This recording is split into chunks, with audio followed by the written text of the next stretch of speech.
नमस्कार, जय श्री राम। सभी को विजय वैदिक एस्ट्रो चैनल में फिर से सभी का स्वागत करता हूं। मैं इस चैनल पर सभी का हार्दिक अभिनंदन करता हूं। आने वाली सोमवती अमावस्या, जैसे कि आपको पता है, ज्ञातित है इस बात का कि आने वाली 30 मई को सोमवती अमावस्या आने वाली है। और ये भी आपको पता है कि सोमवती अमावस्या का संयोग बहुत ही कम बनता है। और जब भी सोमवती अमावस्या आती है तो हमारे लिए धर्म कर्म, जप, पूजा पाठ, तर्पण, पितरों की शांति हेतु बहुत ही लाभकारी सिद्ध होती है। इसी के निमित्त मैं आपको आज सोमवती अमावस्या पर कुछ जानकारी और महत्वपूर्ण उपाय बताने जा रहा हूं। और आशा करता हूं कि इस वीडियो को ध्यानपूर्वक सुनकर आप इस ज्ञानवर्धक वीडियो का लाभ अवश्य उठाएंगे। सबसे पहले मैं आपको बताना चाहता हूं कि सोमवती अमावस्या का इतना महत्व क्यों है।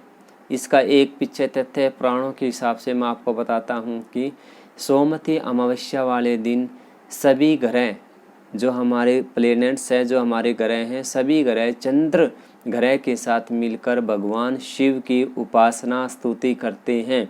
इसीलिए यह सोमवती अमावस्या हमारे लिए बहुत ही महत्वपूर्ण है। सोमवती अमावस्या पर, जैसे अमावस्या जैसे नाम से ही विदित है कि पितरों के लिए अमावस्या का संयोग बनता है। जहाँ अमावस्या वर्ड यूज हो जाता है वहाँ पितरों का नाम अवश्य आता है। इसीलिए सोमवती अमावस्या पर यदि हम पितरों के लिए कुछ भी जप करते हैं, दान करते हैं, यज्ञ करते हैं, पितरों का तर्पण करते हैं, पितरों की शांति करवाते हैं या पितरों के नाम का कोई पिंड भरवाते हैं, तो यह सोमवती अमावस्या पर किया गया शुभ कार्य हमारे लिए अनंत गुना ज़्यादा फलदायी प्रदान होता है। इसीलिए सोमवती अमावस्या का अपने आप में बहुत ही विशेष महत्व है। अब सोमवती अमावस्या पर आपको करना क्या है। आपको पता है कि सोमवती अमावस्या पर जगह जगह पर तीर्थ स्थानों पर, चाहे वो कहीं गया हो, चाहे वो आप पिंडारा हो, चाहे अयोध्या हो, चाहे कोई भी तीर्थ स्थान हो, आपको पता है तीर्थ स्थान पर जाकर पितरों का तर्पण करते हैं, स्नान करते हैं, ताकि हम हमारे प्रारब्ध और इस जन्म के जो है कोई पाप कर्म हुए हैं, अज्ञातवश कोई पाप कर्म हुए हैं, उन पाप कर्मों का कुछ विनाश हो, वो पाप कर्म हमसे किए गए पाप कर्म कुछ कम हों।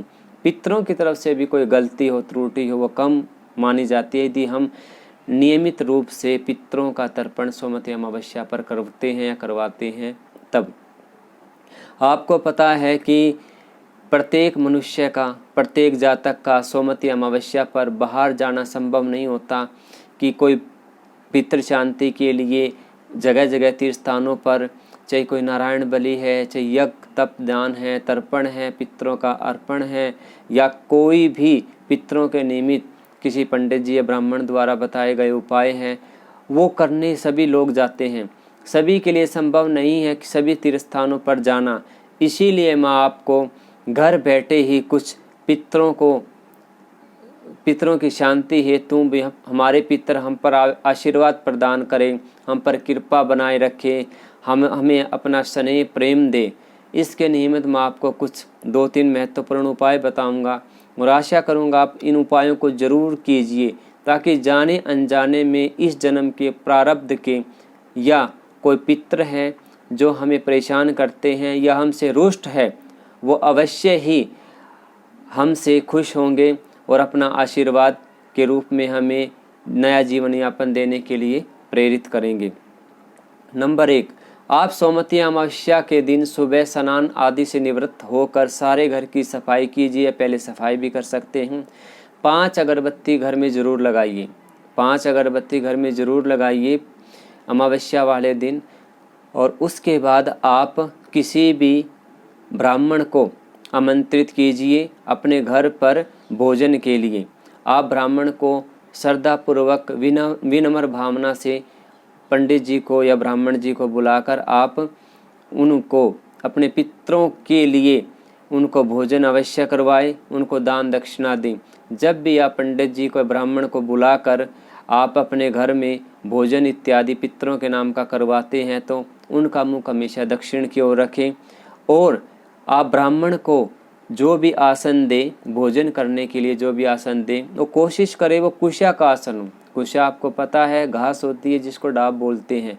उस कुशा का आसन पे यदि आप भोजन करवाते हैं, दक्षिण की ओर मुख करके भोजन करवाते हैं, तो इससे हमारे पितृ बहुत ही खुश होते हैं, हमें आशीर्वाद स्वरूप कुछ ना कुछ प्रदान करते हैं। जब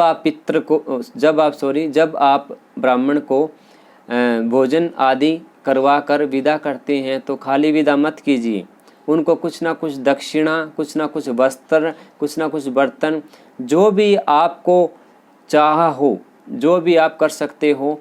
खाली हाथ कभी भी ब्राह्मण को घर से विदा नहीं करना चाहिए। उनको कुछ दान दक्षिणा अवश्य देकर, उनके चरण स्पर्श करके, ये मानिए वो पितृ ही आपके लिए, जो आपको आशीर्वाद स्वरूप कुछ ना कुछ आशीर्वाद देकर आपके जीवन को कृतार्थ करेंगे।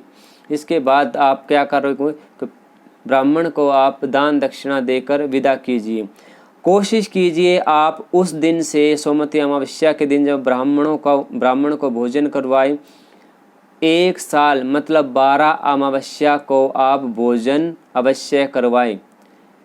बताते हैं कि यदि आप 12 अमावस्या को, सोमवती अमावस्या से शुरू करके 12 अमावस्या तक भोजन किसी ब्राह्मण को खिलाते हैं, दान दक्षिणा से निवृत्त करते हैं, तो कहते हैं कि जो भी रुष्ट पितर हैं, हमारे रुष्ट पितर है, जिनका कभी तर्पण नहीं किया, जिनका कभी पिंड नहीं भरा गया, जो जाने अनजाने में जिनकी मृत्यु हुई है, अकाल मृत्यु हुई है, किसकी शस्त्र से मृत्यु हुई है, किसकी बीमारी से मृत्यु हुई है, जो हमें लगता है जो पितर हमें परेशान करते हैं, उनकी शांति है। तो यह बहुत ही महत्वपूर्ण उपाय है, आप कीजिए, करके देखिए। 12 महीने तक घर में कितनी सुख शांति प्रदान होगी, कितनी बरकत होगी। पितरों की कृपा आप पर सरोबार होगी, आप पे बरसेगी, ये मैं आपको पूरे विश्वास के साथ बताता हूँ।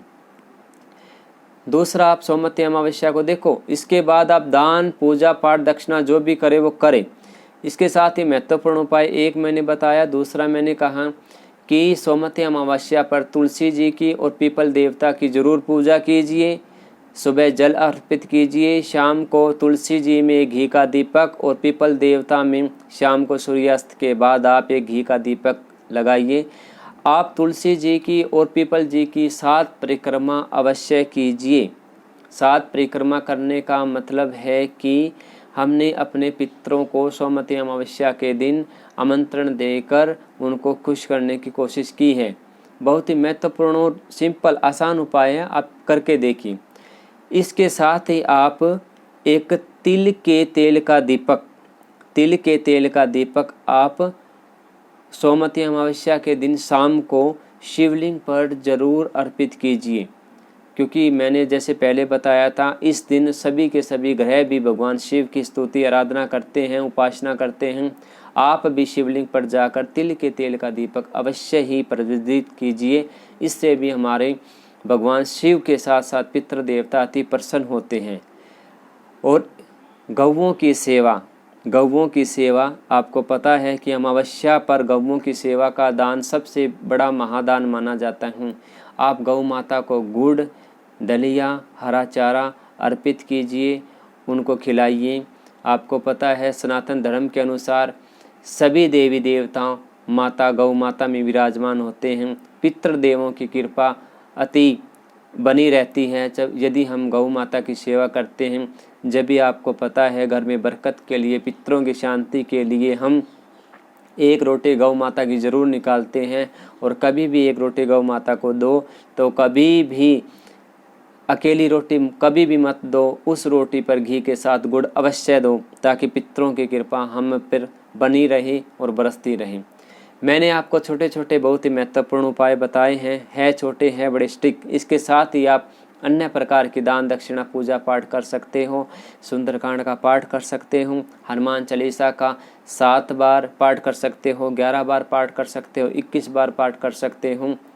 जो भी मैंने बताया सोमवती अमावस्या के दिन किया गया जप तप ज्ञान तर्पण अर्पण हमारे लिए बहुत ही लाभकारी सिद्ध होता है। हमें अनंत फलों की प्राप्ति होती है, अनंत पुण्य की प्राप्ति होती है।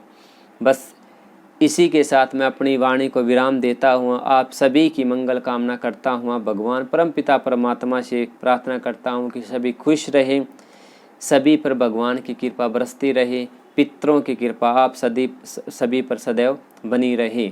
सर्वे भवन्तु सुखिनः, सर्वे सन्तु निरामया, सर्वे भद्राणि पश्यन्तु मा कश्चित् दुःख भागवते भागवते भागवते।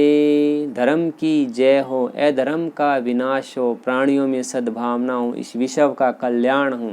इसी मंगल कामना के साथ बोलिए जय श्री राम, जय श्री राम, जय श्री राम। नमस्कार, आपका धन्यवाद।